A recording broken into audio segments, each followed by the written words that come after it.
My child, answer me now, not tomorrow, not after you have finished scrolling through everything else competing for your attention tonight, not once the ache has grown so loud you cannot ignore it any longer. Now, I have called you more times than you know, in more voices than you have recognized, and tonight I am asking you plainly, before the night closes over both of us, to answer. I do not say this to frighten you.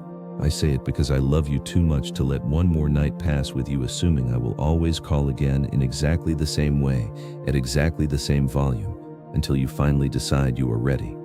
Sometimes a door stays open for years. Sometimes a door is only open for a moment, and the wisest thing a person can do is walk through it the instant they notice it is open. Tonight, I am the door standing open in front of you, and I am asking you not to wait for a more convenient hour. Place your hand over your heart, my beloved, and feel it beating. Every beat tonight has been carrying you toward this exact moment, whether you realized it or not. In Him we live and move and have our being. Acts 17:28. I have been present in every one of those beats, waiting patiently for the one when you would finally stop and listen, instead of assuming there would always be another chance later. There was a boy named Samuel, given to my service as a small child, sleeping near the Ark of the Covenant in the temple. When I called his name in the middle of the night, Samuel, 1 Samuel 3:4. He did not recognize my voice at first. He ran to Eli, the old priest, certain it was Eli who had called him, and Eli sent him back to bed, telling him he had not called. This happened twice more, my voice calling into the dark, and the boy still not recognizing who was speaking to him. Finally, Eli understood and told Samuel that if the voice called again, he should answer, "Speak, Lord, for your servant is listening." 1 Samuel 3:9. And I called a fourth time, "Samuel, Samuel." And this time the boy answered exactly as he had been told, and from that night forward Samuel became one of the most trusted voices in the whole nation, because he had finally learned to answer when he was called. I tell you this story because you too have likely mistaken my voice for something else more times than you know. Worry mistaken for exhaustion, conviction mistaken for guilt, an ache mistaken for randomness. Tonight I am calling a fourth time, the way I called Samuel a fourth time, and I am asking you to say what he said. Speak, Lord, for your servant is listening. You do not have to have the theology figured out. You only have to answer. There was a man named Moses, tending sheep in the wilderness far from everything he once knew, when he noticed a bush burning that was not consumed by the flames, and turned aside to look at this strange sight. Exodus 3:3. And when I saw that he had turned aside to look, I called to him from within the bush, "Moses, Moses." Exodus 3:4, and he said, "Here I am." Notice what happened before I ever gave Moses his mission. He turned aside first. He noticed something unusual enough to actually stop what he was doing and pay attention. Only after he turned aside did I speak. Tonight, my beloved, you have turned aside from your normal evening to watch this, and that turning aside is not nothing. It is the exact posture Moses took before everything in his life changed. "Here I am," he said. "I am asking you to say the same thing now, in whatever words are true for you." There was a prophet named Isaiah who saw me in a vision high and exalted, surrounded by seraphim calling out, "Holy, holy, holy is the Lord Almighty." Isaiah 6:3, and Isaiah, undone by what he was seeing, cried out that he was a man of unclean lips. But a seraphim touched his mouth with a live coal and told him his guilt was taken away, his sin atoned for. Isaiah 6:7. And then I asked, "Whom shall I send, and who will go for us?" Isaiah 6:8, and Isaiah answered without hesitation, "Here am I, send me." Isaiah did not wait until he felt worthy. He answered while the coal was still warm against his lips, while the sense of his own inadequacy was still fresh. I am not asking you to wait until you feel ready either, my child. I am asking you to answer now, in whatever condition you find yourself in tonight, unfinished, uncertain, imperfect. Here am I. That is enough of an answer to begin with. I know the specific hesitation sitting in you tonight, the reason you have not answered before now.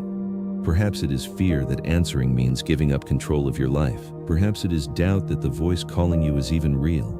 Perhaps it is simple exhaustion, the kind that makes even good news feel like one more thing being asked of you. Cast all your anxiety on Him, because He cares for you. 1 Peter 5:7. Whatever the hesitation is, bring it with you when you answer. You do not have to resolve it first.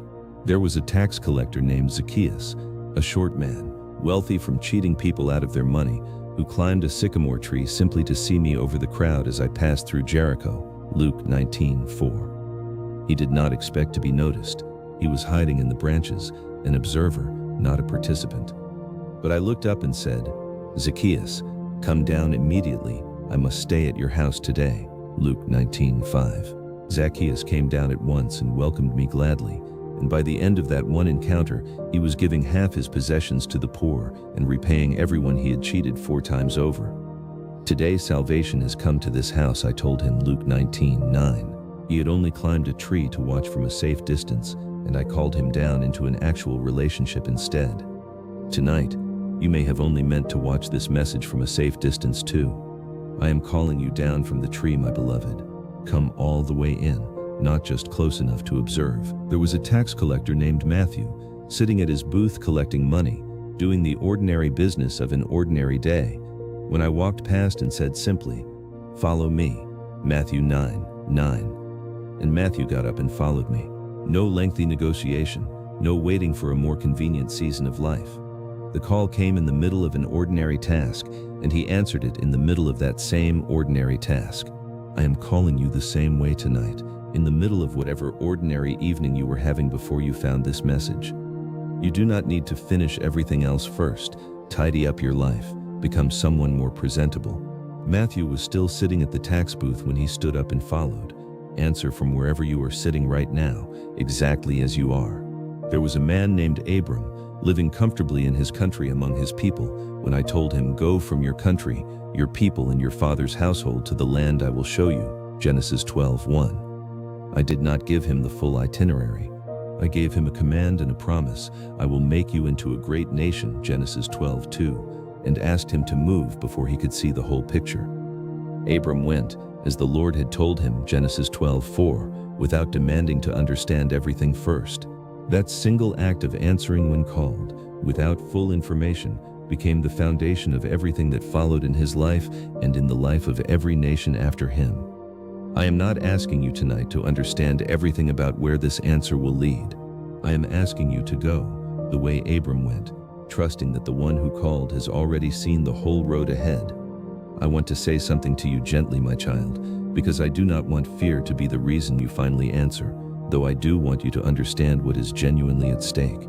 There was a man named Cain, and after his offering was not accepted the way his brother's was, anger burned in him, and I asked him, "Why are you angry? Why is your face downcast?" Genesis 4:6. If you do what is right, will you not be accepted? But if not, sin is crouching at your door. Genesis 4:7. I called to Cain before anything irreversible happened, giving him a chance to master what was rising in him. He did not answer that call the way I hoped. The story that followed was tragic, not because I abandoned him, but because the warning I gave him in that moment went unanswered. I tell you this not to frighten you, but to help you understand why I would rather call you now, plainly, than let something in you go unaddressed until it hardens into something harder to undo. There was a rich man who lived in luxury every day, and at his gate lay a poor man named Lazarus, covered with sores, longing for the crumbs that fell from the rich man's table. Luke 16:19-21. Both men died, and the rich man, finding himself in torment, looked up and saw Lazarus far away in comfort, and begged for even a drop of water to cool his tongue. Luke 16:23-24.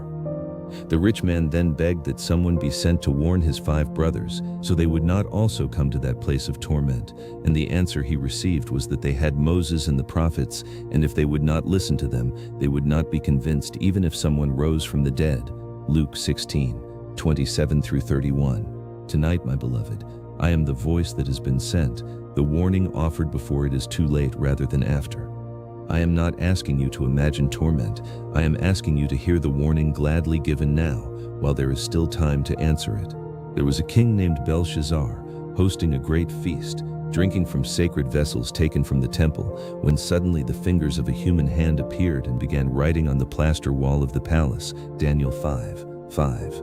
The king's face grew pale with terror, and he called for someone to interpret the writing, and Daniel was brought in and read the words, Mene, Mene, Tekel, Parsin. Daniel explained that the king had been weighed on the scales and found wanting, Daniel 5:27, and that very night the kingdom was taken from him. Belshazzar had feasted right up until the moment the message appeared on his wall, unaware that the hour of decision had already arrived while he assumed there was still time to enjoy himself first. I am not writing on your wall in fire tonight. I am writing this message gently, on a screen instead of plaster, giving you the chance Belshazzar never had, the chance to hear the warning and respond to it before the hour has fully arrived, not after. I want you to hear clearly, my beloved, that none of what I have just told you is meant to make you afraid of me. It is meant to help you understand why answering now matters more than you may have realized. I am close to the brokenhearted and saves those who are crushed in spirit. Psalm 34:18. I am not calling you tonight to condemn you. I am calling you because condemnation is exactly what I am trying to help you avoid by reaching you now, while the door is still open, while the writing has not yet finished appearing on the wall. There were fishermen who had worked hard all night and caught nothing, and I told Simon Peter to put out into deep water and let down his nets for a catch. Luke 5:4. Peter answered honestly, Master, we have worked hard all night and haven't caught anything, but because you say so, I will let down the nets. Luke 5:5. And the catch was so large that the nets began to break and the boats began to sink under the weight of the fish. Peter had every reasonable excuse to say the timing was wrong. The effort had already been made. The night had already proven unproductive. But he answered anyway, because you say so, and that single decision to answer instead of explaining why it would not work changed the entire course of his life. Whatever excuse you have tonight for why answering now does not make sense, timing, tiredness, past attempts that led nowhere, I am asking you to set the excuse aside the way Peter set his aside and answer simply because I am the one asking.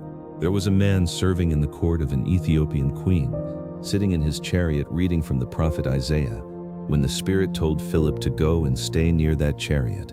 Acts 8:29. Philip ran up and asked if the man understood what he was reading, and the man invited him up into the chariot to explain it, and by the end of that conversation, the man was baptized right there beside the road. Acts 8:38, going on his way rejoicing. Philip did not wait for a more convenient setting. The man did not wait for a more convenient time, a church building, a formal ceremony. The road was convenient enough, the chariot was convenient enough, this exact moment was convenient enough. Tonight, wherever you are, in whatever room, on whatever device, this moment is convenient enough for you to answer to. You do not need a different setting than the one you are in right now. There was a man named Elisha, plowing a field with 12 yoke of oxen, when the prophet Elijah walked past and threw his cloak over him, a wordless call to leave everything and follow. 1 Kings 19:19. Elisha ran after Elijah and asked only to kiss his father and mother goodbye first, and then, remarkably, he took the yoke of oxen, slaughtered them, burned the plowing equipment to cook the meat, and gave it to the people to eat. 1 Kings 19:21, before setting off to follow Elijah and become his attendant. Notice what Elisha did with the very tools of his old life. He did not simply walk away and leave the plow standing in the field in case the call did not work out. He burned it. He made sure there was no comfortable way back to the life he was leaving. I am not asking you tonight to burn anything physical, my child, but I am asking you to answer with that same completeness, without keeping one hand quietly on the plow of your old hesitation in case tonight's answer does not hold. There was a governor's cupbearer named Nehemiah, serving in a foreign palace far from his homeland, when he received word that the walls of Jerusalem lay broken down and its gates burned with fire. Nehemiah 1:3. When Nehemiah heard this, he sat down and wept, mourned for days, and fasted and prayed before the God of heaven. Nehemiah 1:4.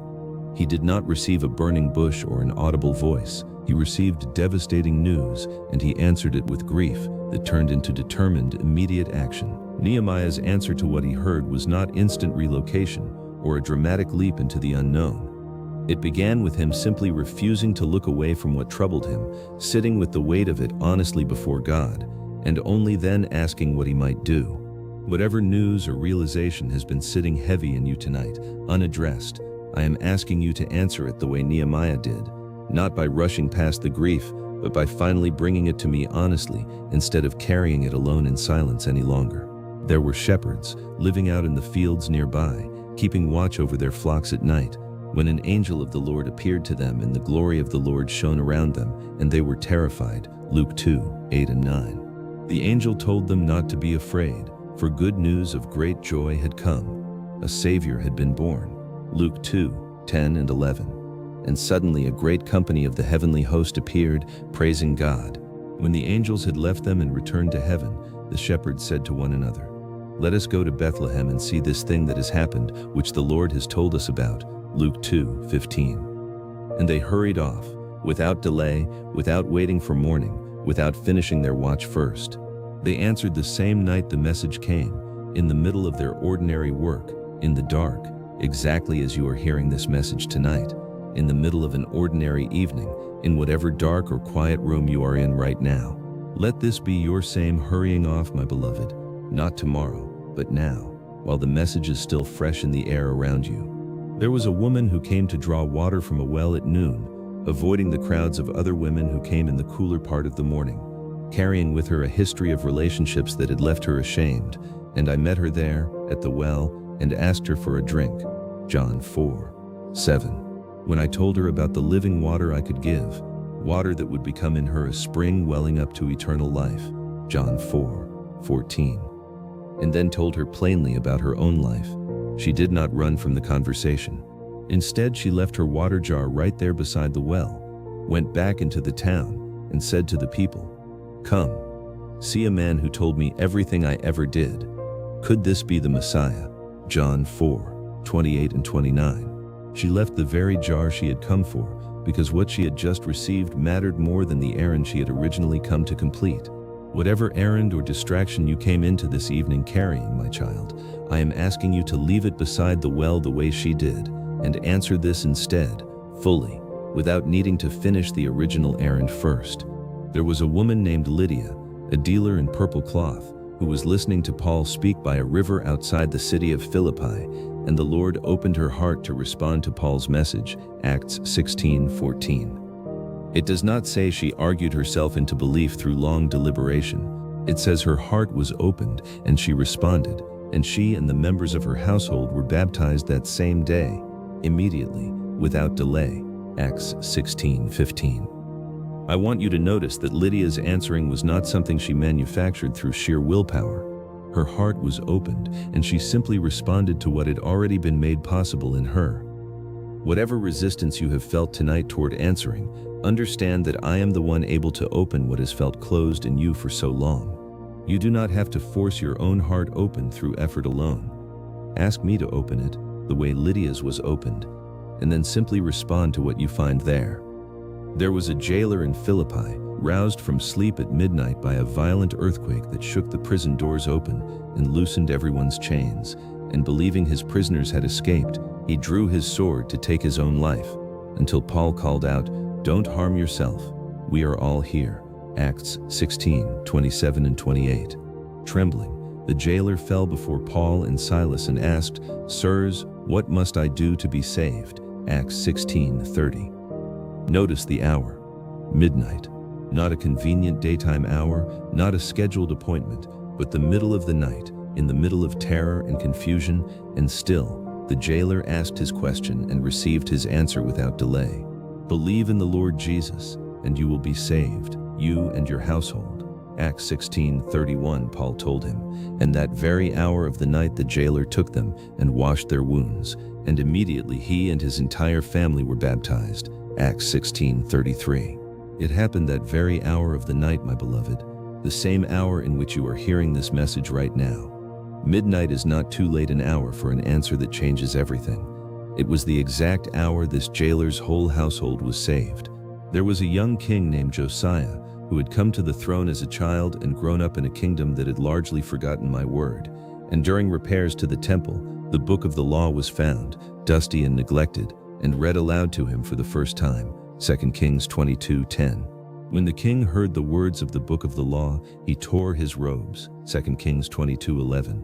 A gesture of grief and humility in the face of how far his people had drifted. Josiah did not defend himself or explain away what he heard. He tore his robes immediately, and then set about the long work of leading his entire nation back to what had been lost. His answer to hearing the truth clearly for perhaps the first time was not delay or rationalization. It was immediate humility, followed by immediate action. Whatever truth has been read aloud to your heart tonight for what feels like the first time, my beloved, answer it the way Josiah did, without the defensiveness that so often protects us from the very correction we need. There was a man named Jacob, alone by the ford of the Jabbok on the night before he expected to face a brother he had wronged years earlier, when a man wrestled with him until daybreak, Genesis 32:24.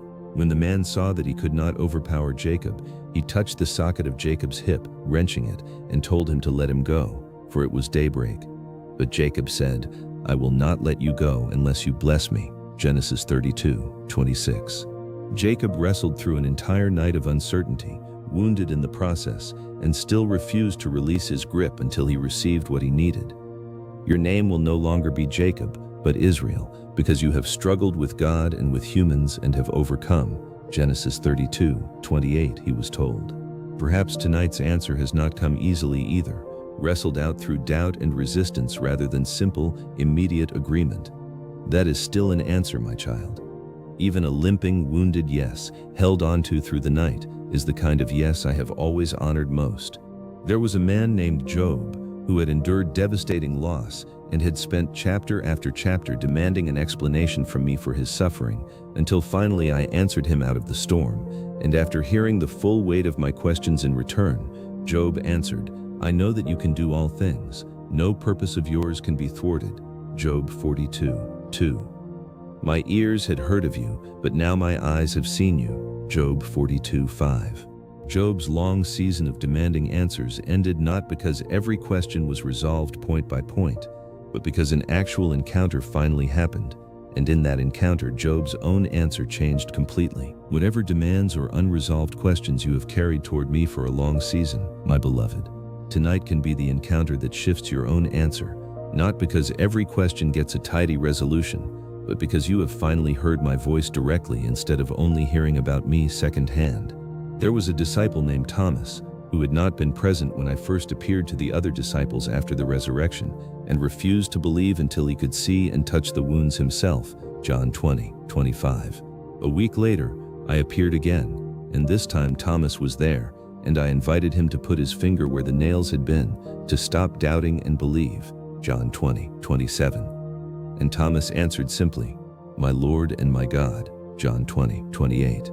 Thomas had every reason to keep doubting, having missed the first appearance entirely, having built a whole week of skepticism around his absence.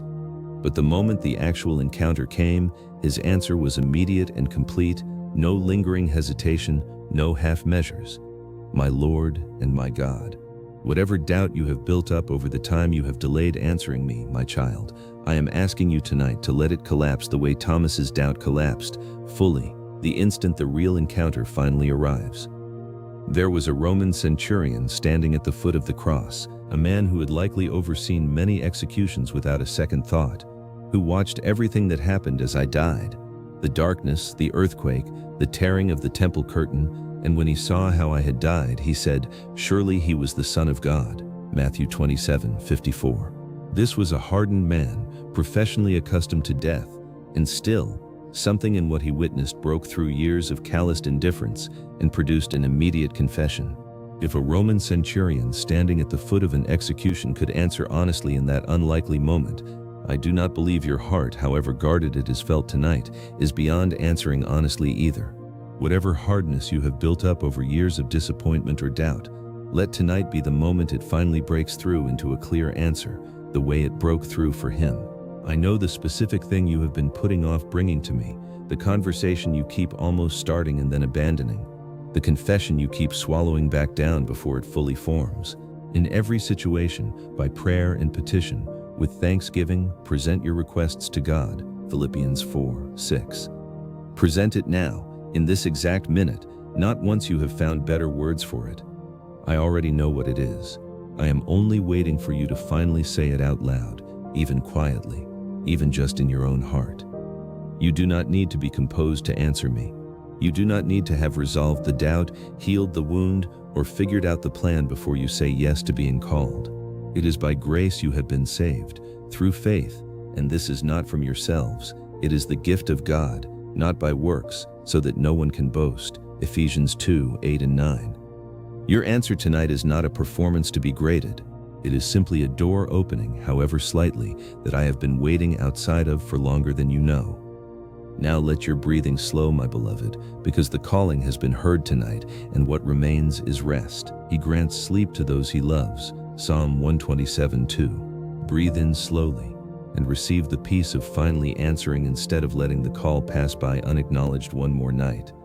Breathe out and release whatever fear made you hesitate to answer sooner. Let your shoulders drop from wherever they have carried the weight of almost answering and almost not for longer than you realized. Let your hands, which may have held so much this evening, open, palms soft, no longer bracing against a voice you were unsure how to receive. Cast your burden on the Lord, and he will sustain you. Psalm 55:22. You have answered. Let that answer settle fully into your body now, releasing every muscle that has held tension against it. Let your forehead unfurrow, your jaw release, your breath grow deeper and slower with every passing moment. You will keep in perfect peace those whose minds are stayed on you, because they trust in you. Isaiah 26:3. Your mind is stayed on me now, resting in the certainty that tonight, when I called, you did not let the silence answer for you. Whoever dwells in the shelter of the Most High will rest in the shadow of the Almighty. Psalm 91:1. You are dwelling there tonight, sheltered by the same voice that called you and did not have to call a fifth time before you finally answered. He will cover you with his feathers, and under his wings you will find refuge. Psalm 91:4. Nothing in the dark tonight requires the fear that made you hesitate before. You will not fear the terror of the night. Psalm 91:5. For he will command his angels concerning you to guard you in all your ways. Psalm 91:11. Even now, guardians are appointed over your rest, set in place because you finally said yes to the voice that has been calling you for so long.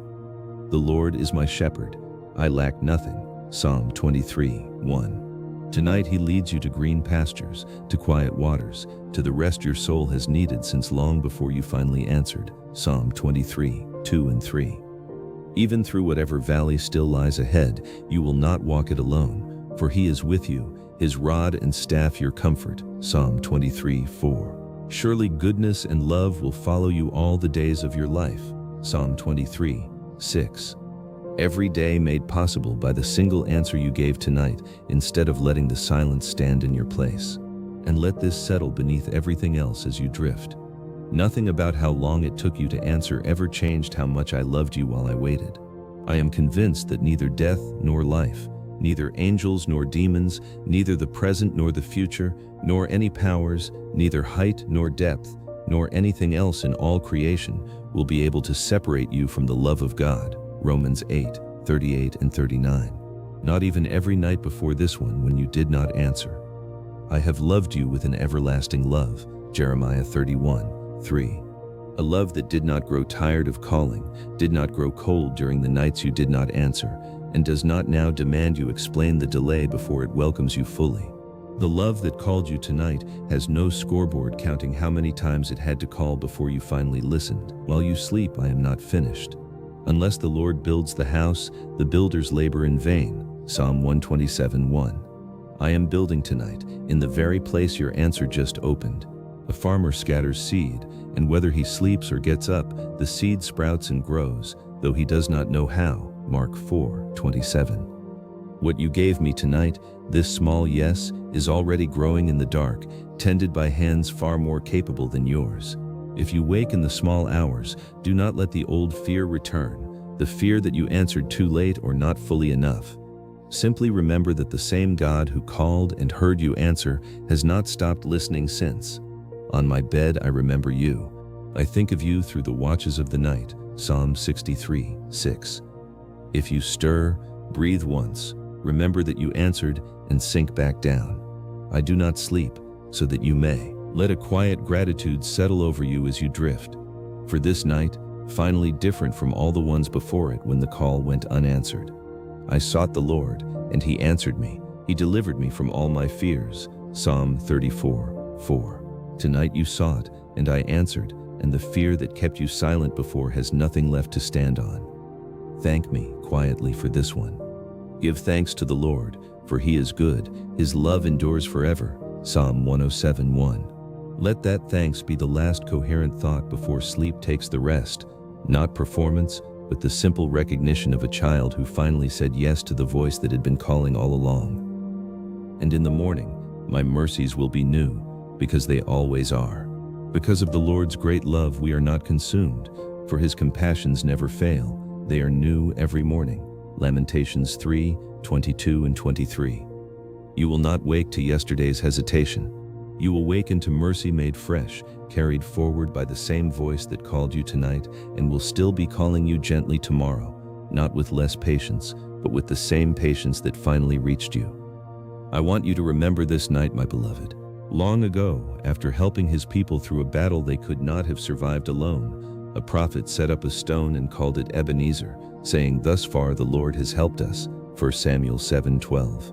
Set up such a stone in your own heart tonight, a marker you can return to on the nights ahead when doubt whispers that you imagined all of this. Return to this night and remember, I called, and you answered, and everything after this moment is built on that. Let me speak my peace now over every part of your life, so that no part of it remains outside what tonight has begun. I speak peace over your past, over every night you almost answered and did not, every moment fear or doubt silenced you before you could respond. Those nights are not held against you now. There is now no condemnation for those who are in Christ Jesus. Romans 8:1. I speak peace over your present, over the exact fear or hesitation that nearly kept you from answering tonight. It has been heard and it has been met with grace rather than rebuke. Do not be anxious about anything, but in every situation, by prayer and petition, with thanksgiving, present your requests to God. Philippians 4:6. You presented yourself tonight. That is enough. I speak peace over your future, over every day still ahead, in which you will be tempted to wonder whether you truly heard my voice at all. I am already there, going ahead of you, preparing what you will need to remember this night clearly when doubt tries to blur it. For I know the plans I have for you, plans to prosper you and not to harm you, plans to give you hope and a future. Jeremiah 29:11. I speak peace over your body, that it would rest fully and rise renewed. I speak peace over your mind, that the fear of having answered too late would lose its grip completely.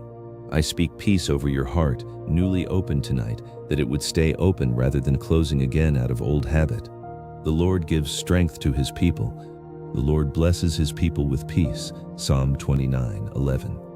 The Lord bless you and keep you, for having finally answered when I called. The Lord make his face shine on you and be gracious to you. My face has been turned toward you the entire time you hesitated, and it is turned toward you now with even greater joy. The Lord turn his face toward you and give you peace. Numbers 6:24-26. That peace is not conditional on how quickly you answered. It is yours now, fully, because you answered it all. May the God of hope fill you with all joy and peace as you trust in him, so that you may overflow with hope by the power of the Holy Spirit. Romans 15:13. Overflow tonight, my beloved, with the relief of finally having answered the voice that would not stop calling, not because it wanted to threaten you, but because it refused to let you go unanswered forever. And know, my child, that having answered tonight, I will carry you through everything that follows. You do not have to sustain this answer through your own strength alone, wondering if you will be able to keep answering every time I call again. I have made you, and I will carry you. I will sustain you, and I will rescue you. Isaiah 46:4. The same voice that called you once will call you again, gently, and will help you answer again each time, exactly as it helped you answer tonight. Let the everlasting arms hold your full weight now, without reservation. The eternal God is your refuge, and underneath are the everlasting arms. Deuteronomy 33:27. Those arms were calling you long before tonight, and they will keep calling you gently, patiently, for every night that remains. Whether you answer instantly or need to be called more than once, the way Samuel needed to be called 4 times before he understood. I am giving you a new name in the deep places where names really live. Not the old name of the one who almost answered and did not, but a new name, one that reflects who you became the moment you finally said yes. You will be called by a new name, that the mouth of the Lord will bestow. Isaiah 62:2. To the one who is victorious, I will give some of the hidden manna, and I will also give a white stone with a new name written on it, known only to the one who receives it. Revelation 2:17. That new name is yours now, sealed the moment you answered. Let my voice be the last thing you hear as you fall asleep, my beloved. Not the fear of having waited too long, not the noise of the day, but my voice, gentle and near, telling you that answering tonight was enough, was exactly right, was everything I had hoped for when I first began calling your name. The Lord your God is with you. He will quiet you with his love. Zephaniah 3:17. Let me quiet you now with that love, until every doubt about tonight has faded and only certainty remains.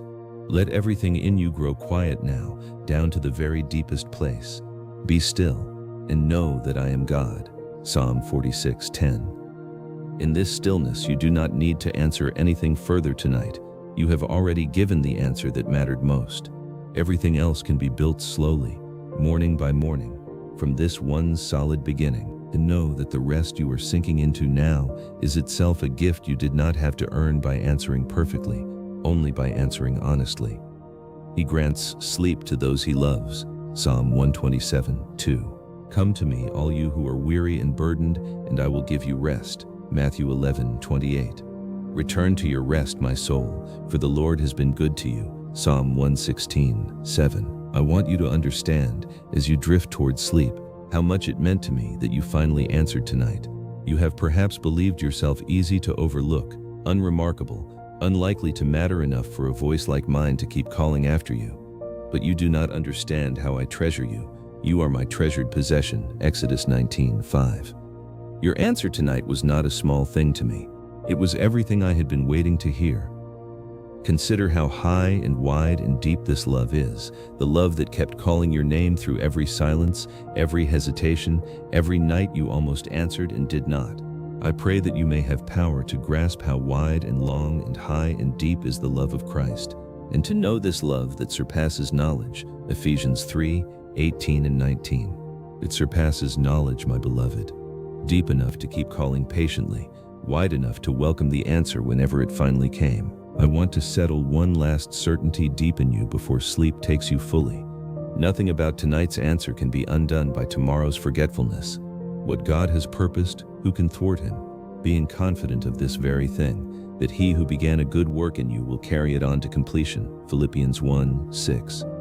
What began tonight when you answered will be carried to completion, regardless of how uncertain tomorrow may feel by comparison.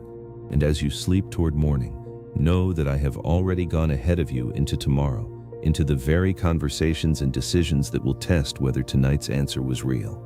The Lord himself goes before you and will be with you. He will never leave you nor forsake you. Do not be afraid. Do not be discouraged. Deuteronomy 31:8. You will not have to prove tonight's answer alone. I have already gone ahead to help you keep it.